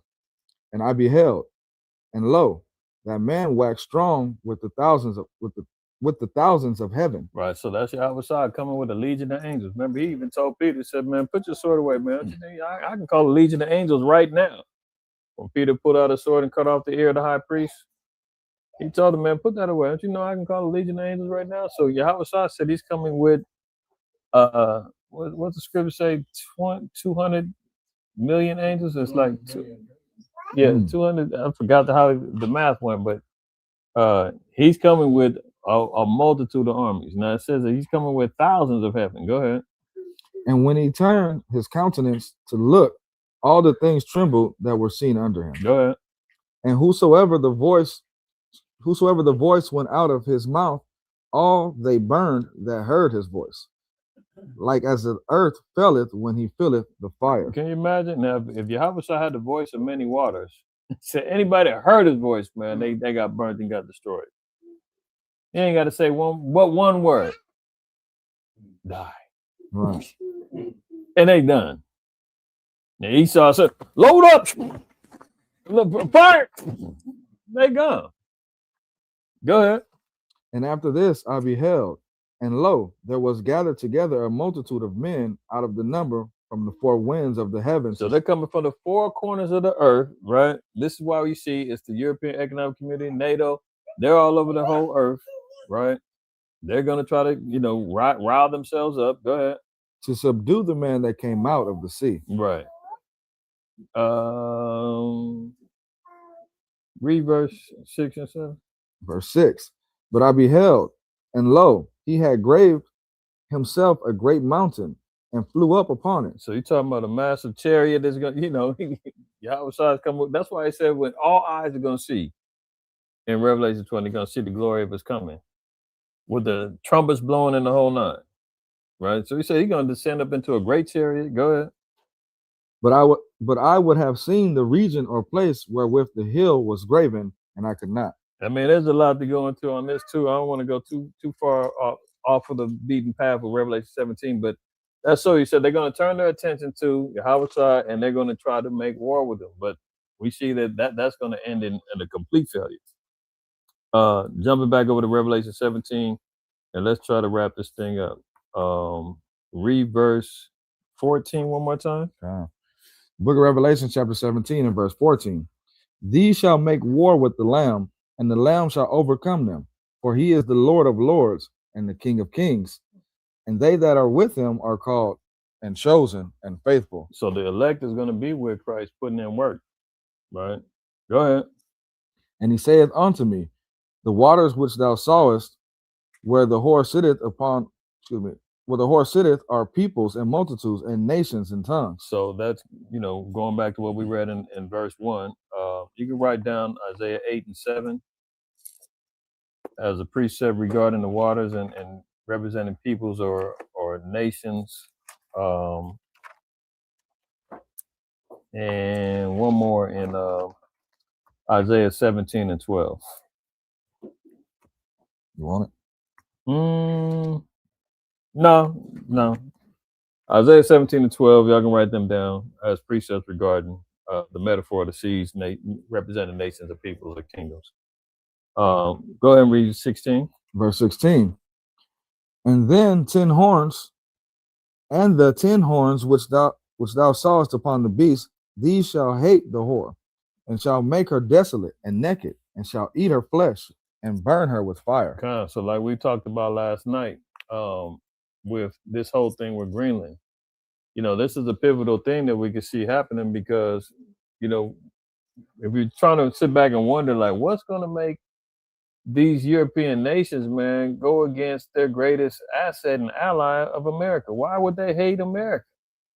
And now we see this guy, man, talking out of his two cheeks, saying he wants Greenland because he thinks it's a security threat for America. And if they don't get it, China and Russia both said, man, we don't want Greenland. What are you talking about? You making this up. But that's him lying again because he wants that golden dome set up over there, right? So I shared this article last night. He says, I'll quit NATO when they asked him, are you even considering that? So when he's saying, these people, these are going to hate the whore, now we're seeing why, okay? You can read this on Jeremiah 50 and 3. The book of Jeremiah, chapter 50, and verse 3. For out of the north there cometh up a nation against her, which shall make her land desolate, and none shall dwell therein. They shall remove, they shall depart, both man and beast. Right. So last night we identified who this land of the north was in these particular nations that was coming about here, many of which we're seeing on this particular map right here. This is all considered Northern Europe. And you see all the countries that's within here, including the big boy Russia over here. Sweden, Denmark, Germany, and France. Now we're hearing about the reports that they're sending troops over there right now to Greenland, and they're getting ready to, go hot if America moves forward any closer. And Trump has already said, we're going to do it the hard way then. Y'all don't want to submit? Okay, fine. That's why they put out the Venezuela security story like, oh, I don't want to mess. That cat said, man, this is a warning to anybody. Don't mess with America. You are not ready for what they got. As he's making threats to Greenland, as he's making threats to Iran, that was to try to get everybody in subjection. But meanwhile, he's going against his own people. So you got the pride of Esau fighting the pride of Esau. Europe ain't backing down. Europe gonna say, look, there's more of us than there are you. So what else you gonna do? Gang up and to beat the bully. Read verse 9. Verse 9. For lo, I will raise and cause them to come up against Babylon, an assembly of great nations from the north country, and they shall set themselves in array against her. From thence shall she be taken. Their arrows shall be as of a mighty expert man. That's right. None shall return in vain. That's right. The Most High said none is going to return in vain. They're going to hit their target. It don't matter about no dang golden dome. It don't matter about missile defense systems. Doesn't matter about the offensive that he's trying to put down. It's over with. The Lord said he's going to make the direct. He's going to make them go against them. Jump over into read Jeremiah 50. And let's read verse 14. Then we're going to read Obadiah verse 7. So it said, the 10 horns which thou sawest upon the beast, these shall hate the whore. They're going to turn against the goose with the golden egg, mother goose, man. They're going to turn against her. And they're going to come against her. And the Lord's going to put a spirit on them where he said they're going to shoot arrows. They're going to shoot aerial weapons at this whore, and they're not going to miss. What I said, Jeremiah 50 and 14? Yeah, go ahead. Book of Jeremiah, chapter 50 and verse 14. Put yourselves in array against Babylon round about. All ye that bend the bow, shoot at her, spare no arrows, for she hath sinned against the Lord. Notice the gender that they acknowledge in Babylon. She, her, right? This is why we know this is that mother harlot. Okay? Obadiah verse 7. Why? Because she hath sinned against the Lord. Remember, sealed in her forehead was abominations, names of blasphemy, harlotry, idolatry, you name it. This is why the sins against the Lord. Because it has the nerve to say, in God we trust. And meanwhile, they don't care about the Most High at all. He believes he is God. Obadiah verse 7. Book of Obadiah, chapter 1 and verse 7. All the men of thy confederacy have brought thee even to the border. The men that were at peace with thee have deceived thee and prevailed against thee. They that eat thy bread have laid a wound under thee. Right. So the same nations that they used to break bread with, Sweden, Germany, Nato, all the NATO nations. It's like 30 different, over 30 countries in the NATO alliance. He said, man, all of them going to hate the whore. So imagine 35 against 1. That's just NATO. China's not part of NATO. Russia's not part of NATO. North Korea is not part of NATO. So add those to the list and think that America's got a chance. You can forget about it. Yeah. Not that. Hey, the scripture say, man, that land's gonna get lit up too, and it's gonna have to get cleaned up. It tell you what, in Ezekiel 38, and that over that land is gonna have to get cleaned up, man. They got to employ the nation to get the bodies up out of there. So this place is finished. Let's jump back over, and we're gonna finish up in verse 17 and 18, and then we'll close out. Book of Revelations, chapter 17, and verse 17. Oh, Salaki, I did have this other little visual that shows here about Northern Europe being divided into three parts: Scandinavia, the British Isles, and the Baltics. So when we're hearing about a nation coming from the north or whatnot, we're kind of seeing this correlation of what's happening, and Russia is involved in that as well. So if anybody's wondering if Russia going to be involved, is this going to be NATO? Yeah, all of them. But Russia, as we know, is at odds and has been at odds with America for decades now, right? And you can see here as well, when we read verse 9, Northern Europe includes Denmark, Estonia, Finland, Iceland, Ireland, Latvia, Lithuania, Norway, Sweden, and the UK. So the first, as I said last night, the first country, Denmark, is what is the defense of Greenland right now. So if the Bible is saying in Jeremiah 50 that a country from the north is going to be a threat to Babylon, and there's going to be a company of nations that come along with this country, and they're going to go against Babylon and going to light her up. And now we're hearing these same countries, this conflict with Greenland. I mean, that's plain, man. You can't make this stuff up. And you can see, all the member states here, you can see the list of them in NATO, but I highlighted the ones that, are actually dealing with the conflict right now, sending troops over there. UK, Germany, talk to NATO forces in Greenland to calm the US threat. So, we're seeing all these particular nations that's all aligning themselves going against America, right? Because why? They're beginning to have a little hatred for this whore. Like, we sick of her. And he's prancing around saying, I don't need you, you need me. I'll leave you. Yes, indeed. Let's finish that up. Verse 17. Book of Revelations, chapter 17, verse 17. For God had put in their hearts to fulfill his will and to agree and to give their kingdom unto the beast until the words of God shall be fulfilled. So the Most High is controlling all of this. Give me Proverbs 20 and 24. He's the master puppet. The puppet master. He's the one that's in control. This is how he's orchestrating the downfall of America. And he's using his own people to do it. That's what's so funny. His own creation, his own people to do it. And ultimately, the cleanup crew, Yahweh, the angels, and the elect is going to finish everything off. Proverbs 20 and 24. Book of Proverbs, chapter 20, verse 24. Right. Man's goings are of the Lord. How can a man then understand his own way? Yeah, white man, he don't understand what's going on. He's being used. Just like in Ezekiel 38, where it tells you that, he's going to put hooks in the jaws of Gog and Magog. The Most High is in control of all of that. That's why in verse 17, back in Revelation, it said, for the Most High have put in their hearts to fulfill his will. So this is all according to the plan of the Lord. Verse 18, that's why it's a mystery. Because what's the Christian church? God would never do that. God is all love. God don't hate nobody. God said, I'm a man of vengeance. I'm jealous.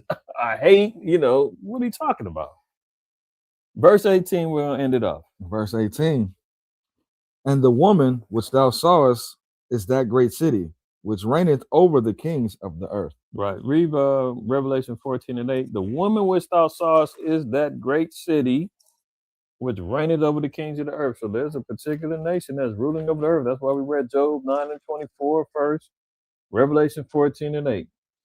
Verse 8. And there followed another angel, saying, Babylon is fallen, that great city, because she made all nations drink of the wine of the wrath of her fornication. That's right. So we see here that America is Babylon reincarnated. They've made all the nations drink of the wine and the wrath of the fornication. Now the nations are mad because they say, hey, you didn't tell us that this was poison. You didn't tell us that if we drank this, we're going to get judged right along with you. You didn't tell us. and they saying, "Hey, man, you drink at your own risk. Mm. You didn't have no problem when you get the money. You didn't have no problem when the oil was flowing. You didn't have no problem when I was teaching you how to oppress your people and be dictators and rule up. Now all of a sudden, when I got to get judged, you got to get it too." Now the nation's like, "Oh hell no, we don't like this. Oh, We want out." And now you see them running, trying to break free. too late. And now they are trying to testify. "Oh yeah, well, we know who the children of Israel are, the black folks. We love you guys." No. Too late for that. Too late for that. All right. So read 18 one more time, and that's it. Book of Revelation, chapter 17, and verse 18. And the woman which thou sawest is that great city which reigneth over the kings of the earth. That's right. So this woman is Babylon reincarnated. This woman is America, because this is the place that rules over all the kings of the earth. This is the judgment that's going to befall this place, man. So as we see Trump, man, playing his role, it's all going down, man. So stay vigilant, stay focused. We'll see what happens. All right. All praise, honor, glory to the Most High. The wonderful brothers and sisters tuning in. Hopefully this is edifying. And Lord willing, we'll see you on the next one. Shalom. Shalom.